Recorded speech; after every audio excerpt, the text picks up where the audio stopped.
Shalom anak-anak, apa kabar? Semoga dalam keadaan sehat ya.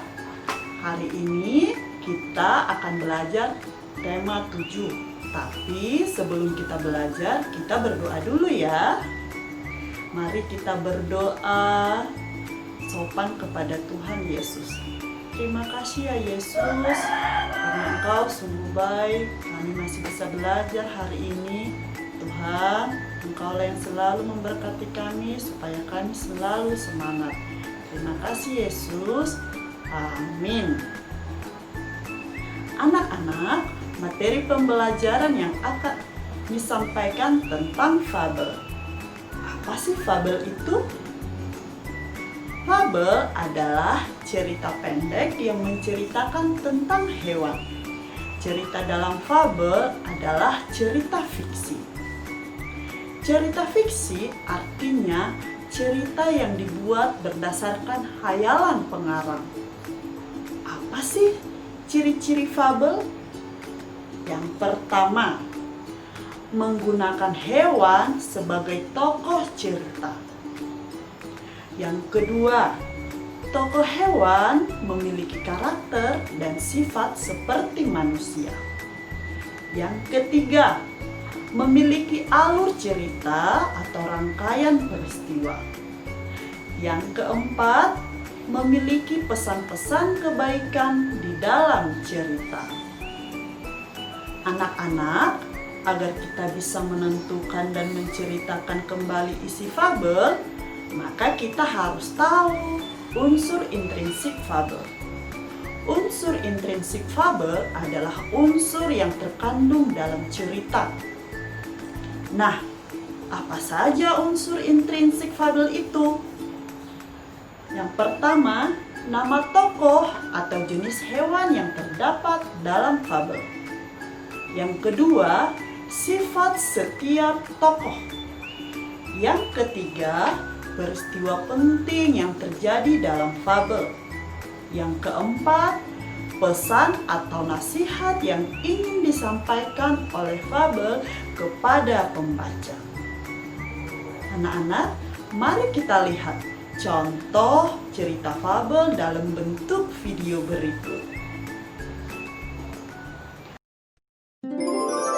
Si Kancil dan Buaya. Kancil adalah salah satu jenis hewan yang sangat populer bagi masyarakat di Nusantara. Kancil atau yang juga disebut dengan nama pelanduk ini, meskipun kecil tapi oleh masyarakat di Nusantara dikenal sangat cerdik dibandingkan hewan-hewan lainnya. Salah satu cerita yang sangat populer di Nusantara adalah kancil mencuri timun. Namun, kancil bukan jenis hewan yang suka memakan timun. Makanan utama hewan yang memiliki nama ilmiah Tragulus javanicus ini adalah kangkung, kacang panjang, wortel, bengkoang, ubi, dan daun selada. Salah satu cerita kancil yang sangat populer di Nusantara adalah kisah Kancil dan Buaya. Bagaimana kisahnya? Mari kita simak bersama dalam dongeng berikut ini. Pada suatu hari di hutan nan lebat, seekor kancil lari ketakutan karena dikejar oleh seekor harimau. Kancil yang ketakutan tersebut berhasil sembunyi di sebuah semak-semak. Hai kancil, sedang apa kamu di situ? Kancil tiba-tiba saja terkejut ada suara yang memanggilnya. Kancil pun berjalan mendekati asal suara tersebut yang ternyata seekor kerbau. Ah, dasar kerbau, kamu mengagetkanku saja. Aku lihat tadi kamu sepertinya sedang berlari ketakutan. Iya, aku berlari karena dikejar harimau. Apa? Harimau? Mana? Mana? Oh, dasar kerbau, badanmu saja yang besar. Ternyata kamu juga penakut. Jangankan aku, gajah yang punya gading dan badannya lebih besar dariku saja pasti menyingkir kalau ketemu harimau. Ah, sudahlah, kita harus mencari cara melarikan diri dari tempat ini. Kamu tahu tempat yang aman? Ada tempat yang aman. Harimau tidak akan bisa mencapai tempat itu.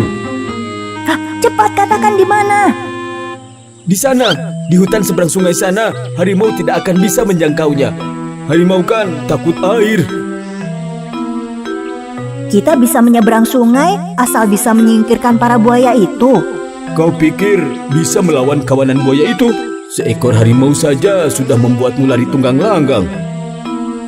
Siapa pula yang harus melawan para buaya itu? Aku punya ide yang sangat brilian. Mana mungkin kamu punya ide brilian? Sedangkan aku saja yang lebih pandai darimu tidak punya ide. Tapi sebagai hewan yang bijaksana, aku akan mendengarkan idemu. Cepat, katakan apa idemu? Nanti aku akan berbicara kepada buaya-buaya itu. Begitu mereka melihat ke arahmu, lambaikan tangan sambil tersenyum. Hanya itu? Bagaimana ide seperti itu dikatakan brilian? Tapi agar hatimu senang, baiklah, idemu silakan dilakukan. Hai para buaya, kemarilah. Para buaya yang sedang bersantai itu terkejut melihat Kancil mendatangi mereka. Mereka pasti berpikir, berani sekali hewan kecil itu mendatangi pemangsanya. Hai hewan kecil, berani sekali kamu datang ke sini dan seenaknya memanggil kami.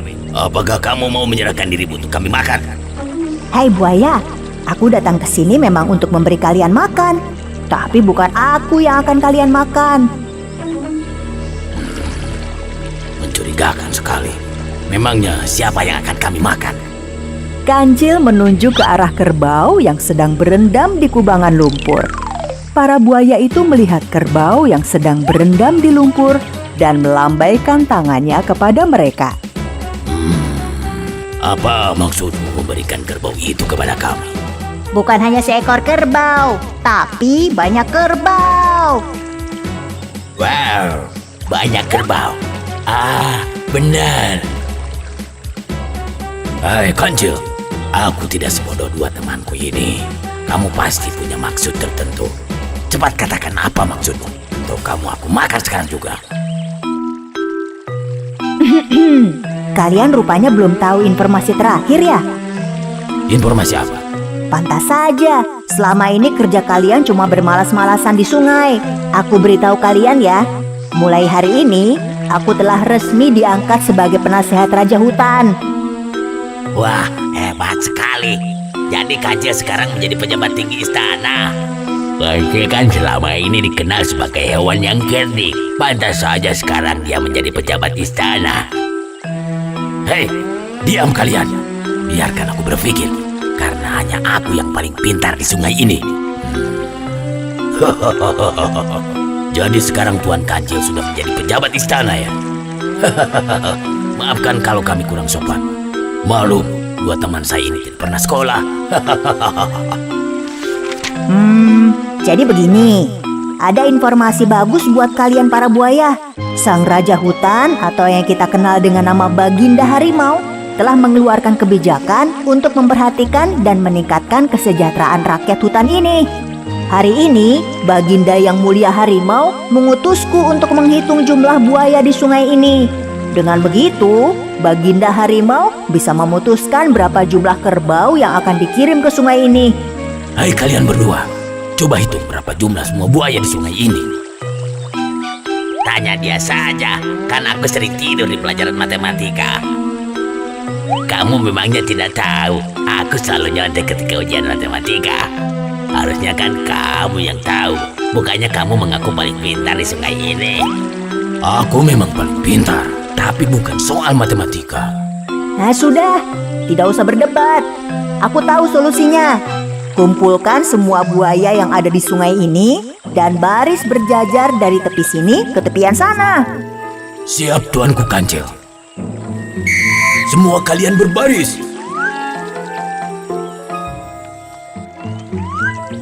Nah, aku akan berjalan di atas punggung kalian dan menghitungnya. 1, 2, 3, 4, 15. Hai para buaya, jumlah kalian semuanya 15. Tunggulah, aku akan melapor ke Baginda Harimau dan mengirimkan banyak kerbau untuk kalian. Setelah Kancil pergi, para buaya itu sangat gembira karena membayangkan daging kerbau yang gemuk untuk mereka. Sementara itu, Harimau yang sedari tadi mengejar Kancil telah sampai ke tempat kerbau yang sedang berkubang di lumpur.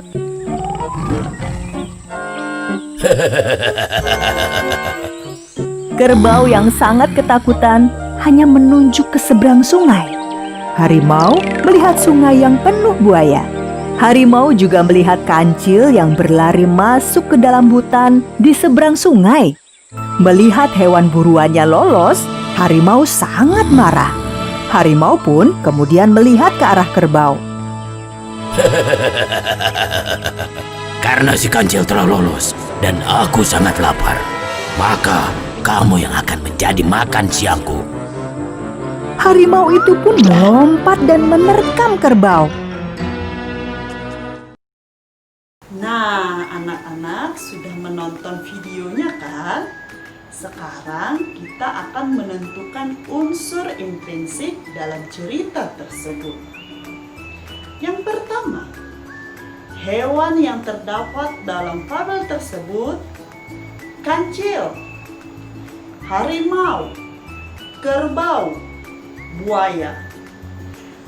Sifat setiap tokoh: kancil sifatnya cerdik, kerbau dan buaya sifatnya gampang ditipu dan rakus.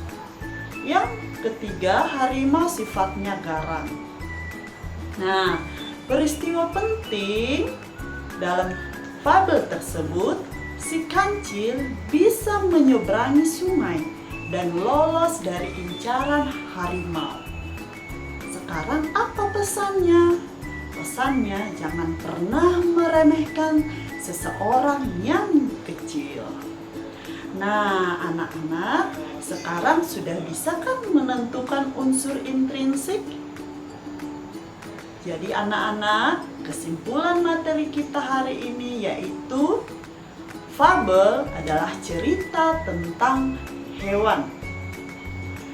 Kita bersyukur sekali karena Allah begitu kreatif menciptakan hewan yang bermacam-macam.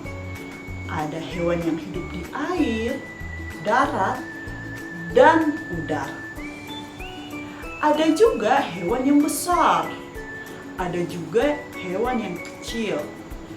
Bentuk tubuh setiap hewan juga berbeda-beda. Masing-masing sangat unik dan menarik.